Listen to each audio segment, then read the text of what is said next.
म रञ्जित कुमार शाह, मेरो घर जनकपुर हो। म अहिले फिलहाल कुवेतमा छु, छुर्पी खाँदैछु। अनि म यो क्रिस्टल हाउस भन्ने कम्पनीमा काम गर्दै थिएँ होइन, तर अहिले फिलहाल काम गर्दैन, छुटिसकेको छ। घर जानलाई वेटिङ गर्दैछु। 2 महिना हुन लागेको छ, तर अहिलेसम्म केही रेस्पोन्स भएको छैन होइन। अब कम्पनीले भनेछ भिजा सिजा लिएर मेरो भाइ तिमीले नमस्कार यो भन्यौ ठिक छ, तर तिमीले भन्ने म यस्तो हो, यो कम्पनीले मलाई यस्तो गर्यो, मलाई सहयोग गरिदिनु, 2-4 पैसा यो मार्फत हालिदिनु भनेर तिमीले भन्यो नि त। कन्ट्याक्ट नम्बर दिन्छु म, अनि पैसा डोनेसन गरिदिन्छन्।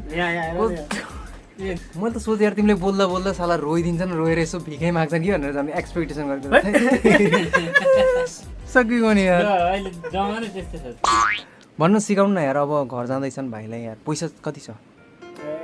मेरो भ्युवरहरूसँग मगाइदिन्छु न म, अलिअलि गरेर दान गर्छन्। तर हुन चाहिँ फेरि त्यस्तो हुन्छ है, फेरि राम्रो हुन्छ।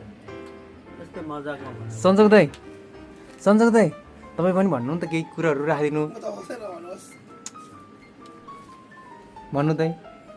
यो भाइ चाहिँ अब एकदमसँगले बिजोक अवस्थामा बसेको हुन्छ।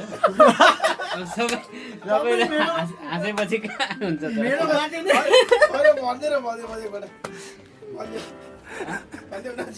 ल म राम्ररी भनिदिन्छु।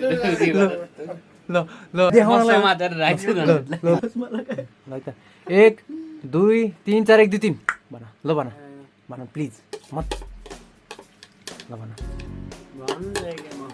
तिम्रो नाम भन, के हो तिम्रो कहानी, के हो तिमीलाई चाहिएको के हो? पैसा भयो घरमा। ल एउटा तिम्रो लाइफको सबभन्दा बेस्ट मोमेन्ट सेयर गर नि त ल हामीसँग। ल बेस्ट मोमेन्ट के, जो तिमी अनफर्गेटेबल मोमेन्ट के हो लाइफको?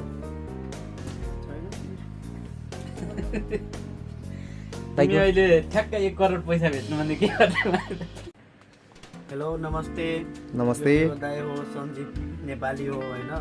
यो 2 महिना पहिला कुवेत आएको, तर यो दाइ रेस्टुरेन्टमा आएको, रनरमा आएको होइन। तर यहाँको कम्पनीले जागिर खाइदियो, मेरो जागिर खाइदियो भन्नु लागेको।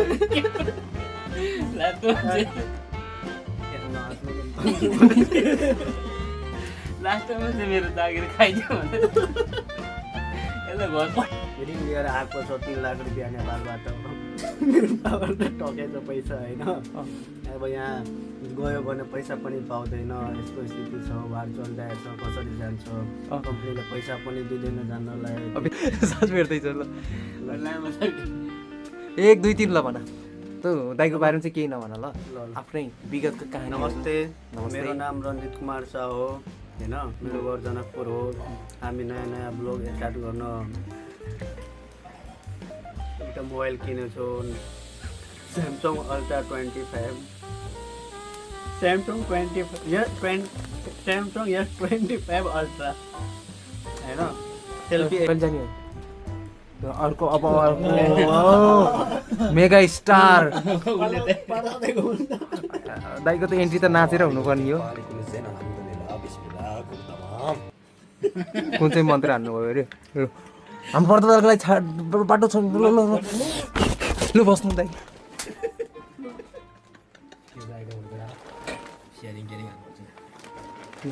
के भाइ हेर्ने यसरी देखाएर हिँड्दा भयो भाइ, यताउति घुमाउने नि हुन्छ, एउटा देखायो बोलाएको जस्तो देखिँदैन। ल प्रताप दाइ, कम्पनीले के भनेको छ दाइ? आफ्नो पैसाले टिकट कराएर